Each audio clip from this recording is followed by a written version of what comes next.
Hello everyone, मैं हूँ रंजीता। बच्चों, आज के इस वीडियो में हम अपने हिंदी पाठ्य पुस्तक बसंत भाग 3 कक्षा 8वीं से पाठ 7वां पढ़ेंगे। इस पाठ का पहला भाग मैंने आप लोगों को पिछले वीडियो में पढ़ाया है और आज के वीडियो में हम लोग इसका दूसरा भाग पढ़ेंगे। तो बच्चों, यहाँ पर जो है लेखक हजारी प्रसाद द्विवेदी जी हमें बताते हैं कि वे अपने जो देश का स्थिति है, वर्तमान स्थिति, उसे देखते हुए सुनते हुए अपने देश के प्रति वे चिंता जाहिर करते हैं। दिन प्रतिदिन अखबारों में जो समाचार भरे रहते हैं, ठगी, डकैती, चोरी, तस्करी, भ्रष्टाचार, तो उसे देख करके ऐसा लगता है कि मानो देश में कोई ईमानदार आदमी ही नहीं है। तो इस तरह से जो है लेखक हमें कहते हैं कि ऐसी बात नहीं है कि हमारे देश में जो अभी भी ईमानदारी नहीं है, अभी भी ईमानदारी लोगों में है। चूँकि लेखक हमें ये बात बताते हैं कि किसी के दोषों का पर्दाफाश करना बुरी बात नहीं है, लेकिन वह बुरा तब होता है कि जब हम उसको उद्घाटित करके उसमें रस लेते हैं। और उससे भी बुरी बात यह है कि अच्छाई को उतना ही रस लेकर हम किसी के सामने उजागर नहीं करते हैं। जितना रस लेकर हम बुराई को जग जाहिर करते हैं, दूसरों की बुराई को, उतना हम दूसरों के अच्छाई को जग जाहिर नहीं करते हैं। लेकिन लेखक ये भी बताते हैं कि सैकड़ों ऐसी घटनाएं घटती हैं जिन्हें हम उजागर करें तो वे लोक हित में अच्छा ही रहेगा और लोगों में जो है अच्छाई की भावना जगती रहेगी। तो यहाँ तक हमने पिछली वीडियो में पढ़ा था। आगे हम पढ़ते हैं। एक बार रेलवे स्टेशन पर टिकट लेते हुए गलती से मैंने 10 के बजाय 100 रुपये का नोट दे दिया और मैं जल्दी जल्दी गाड़ी में आकर बैठ गया। थोड़ी देर में टिकट बाबू उन दिनों के सेकंड क्लास के डिब्बे में हर आदमी का चेहरा पहचानता हुआ उपस्थित हुआ। उसने मुझे पहचान लिया और बड़ी विनम्रता के साथ मेरे हाथ में 90 रुपये रख दिए और बोला, यह बहुत गलती हो गई थी, आपने भी नहीं देखा, मैंने भी नहीं देखा। उसके चेहरे पर विचित्र संतोष की गरिमा थी। मैं चकित रह गया। तो यहाँ पे लेखक अपने साथ घटित एक घटना बताते हैं कि कभी एक बार वे रेलवे स्टेशन पर टिकट लेते हुए 10 रुपये की जगह 100 रुपये देकर और जाकर गाड़ी में बैठ गए थे।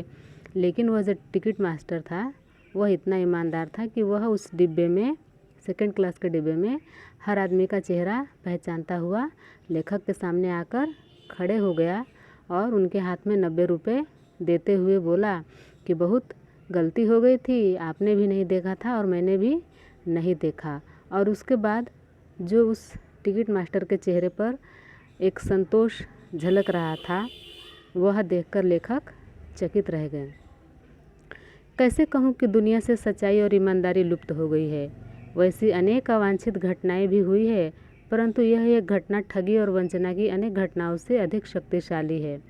तो आगे लेखक बताते हैं कि मैं इस बात को कैसे मान लूँ कि इस दुनिया से सच्चाई और ईमानदारी गायब हो गई है। इस दुनिया में सच्चाई ईमानदारी अभी भी है, और लेकिन फिर भी एक ऐसी घटना घटी जो इन घटनाओं से अधिक शक्तिशाली है। तो लेखक यहाँ पर एक घटना के बारे में और हमें बताना चाहते हैं। चलिए हम देखते हैं उसके बारे में। एक बार मैं बस में यात्रा कर रहा था। मेरे साथ मेरी पत्नी और 3 बच्चे भी थे। बस में कुछ खराबी थी, रुक रुक कर चलती थी। तो एक बार लेखक बस की यात्रा कर रहे थे और उनके साथ उनका परिवार भी था, उनकी वाइफ और उनके बच्चे भी थे। और बस थोड़ा खराबी होने के कारण रुक रुक के चल रही थी। गंतव्य से कोई 8 किलोमीटर पहले ही एक निर्जन सुनसान स्थान में बस ने जवाब दे दिया। रात के कोई 10 बजे होंगे। बस में यात्री घबरा गए। कंडक्टर उतर गया और एक साइकिल लेकर चलता बना।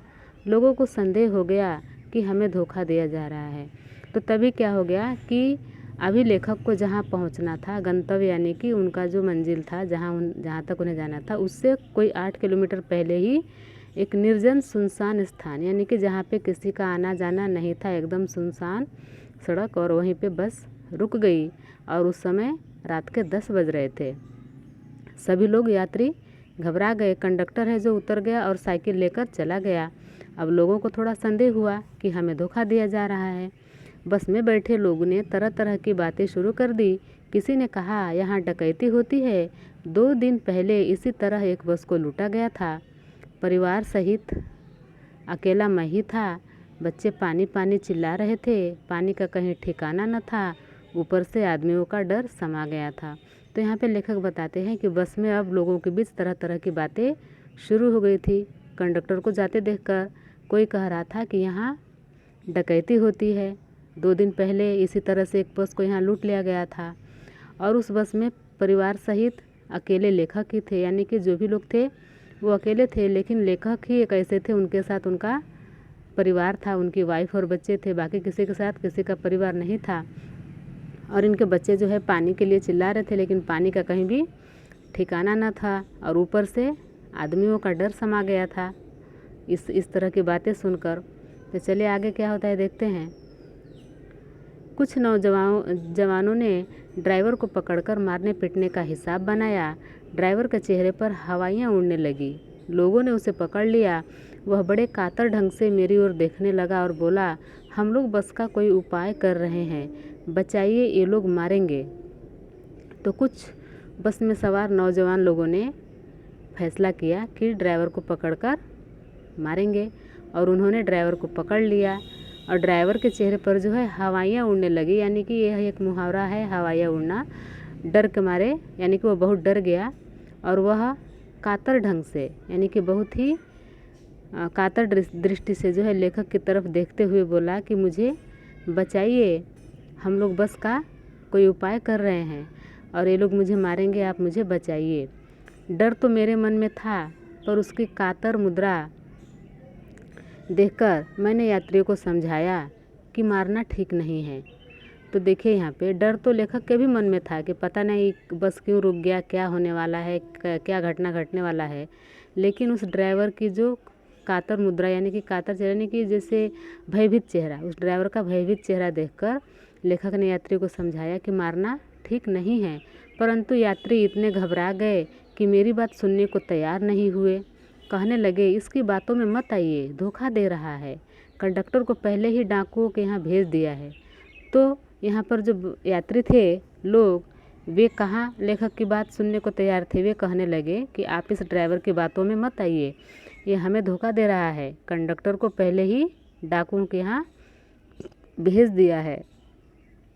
उसके बाद आगे देखिए, मैं भी बहुत भयभीत था, पर ड्राइवर को किसी तरह मारपीट से बचाया। तो लेखक भी बहुत भयभीत थे इस घटना से कि पता नहीं क्या होने वाला है, क्या होने वाला है, लेकिन उन्होंने ड्राइवर को किसी तरह से मारपीट से उन्होंने बचा लिया। 1.5-2 घंटे बीत गए। मेरे बच्चे भोजन और पानी के लिए व्याकुल थे। मेरी और पत्नी की हालत बुरी थी। लोगों ने ड्राइवर को मारा तो नहीं, पर उसे बस से उतारकर एक जगह घेर कर रखा। कोई भी दुर्घटना होती है तो पहले ड्राइवर को समाप्त कर देना उन्हें उचित जान पड़ा। तो अब यहाँ पर देखिए, लेखक भी बहुत भयभीत थे, लेकिन उन्होंने किसी तरह से ड्राइवर को मारपीट से बचा लिया। और इस तरह से 1.5-2 घंटे बीत गए, और उनके जो बच्चे थे वे खाने के लिए और पानी के लिए परेशान हो गए थे, व्याकुल थे, और उनके पत्नी का भी हालत और उनका भी हालत बहुत बेकार था। लोगों ने जो क्या किया, ड्राइवर को मारा तो नहीं, लेकिन उसको घेर करके एक जगह रखा कि कोई भी अगर घटना घटती है तो वे पहले ड्राइवर को ही मार देना उचित समझेंगे, इसलिए उन्होंने ड्राइवर को घेर के रखा था। इसके बाद से देखिए आगे क्या होता है कि मेरे गिड़गिड़ाने का कोई विशेष असर नहीं पड़ा। इसी समय क्या देखता हूँ कि एक खाली बस चली आ रही है और उस पर हमारा बस कंडक्टर भी बैठा हुआ है। तो लेखक ने मतलब बहुत समझाया लोगों को, लेकिन लोगों ने समझा नहीं, ड्राइवर को घेर के रखा कि अगर कोई घटना होता है तो पहले हम लोग ड्राइवर को ही मार देंगे। तो लेखक के समझाने का उन लोगों पे कोई विशेष असर नहीं पड़ा। तभी उन्होंने क्या देखा कि एक खाली बस आ रही है और उस पर हमारा बस कंडक्टर भी बैठा हुआ है। उसने आते ही कहा, अड्डे से नई बस लाया हूँ, इस बस पर बैठिए, वह बस चलाने लायक नहीं है। फिर मेरे पास एक लोटे में पानी और थोड़ा दूध लेकर आया और बोला, पंडित जी, बच्चों का रोना मुझसे देखा नहीं गया, वहीं दूध मिल गया, थोड़ा लेता आया।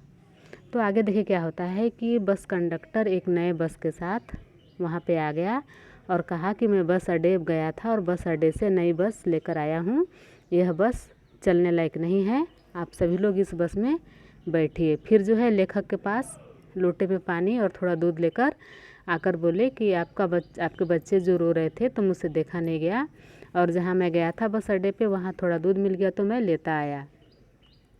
यात्रियों में फिर जान आई, सबने उसे धन्यवाद दिया, ड्राइवर से माफ़ी मांगी और 12 बजे से पहले ही सब लोग बस अड्डे पहुँच गए। तो यात्रियों को नई बस देखकर सबको जान में जान आ गई। उन्होंने कंडक्टर को धन्यवाद कहा और ड्राइवर से भी माफ़ी मांगी और 12 बजे से पहले ही सब लोग बस अड्डे पहुँच गए। कैसे कहूँ कि मनुष्यता एकदम समाप्त हो गई है, कैसे कहूँ कि लोगों में दया माया नहीं रह गई है। जीवन में जाने कितनी ऐसी घटनाएं हुई है जिन्हें मैं भूल नहीं सकता।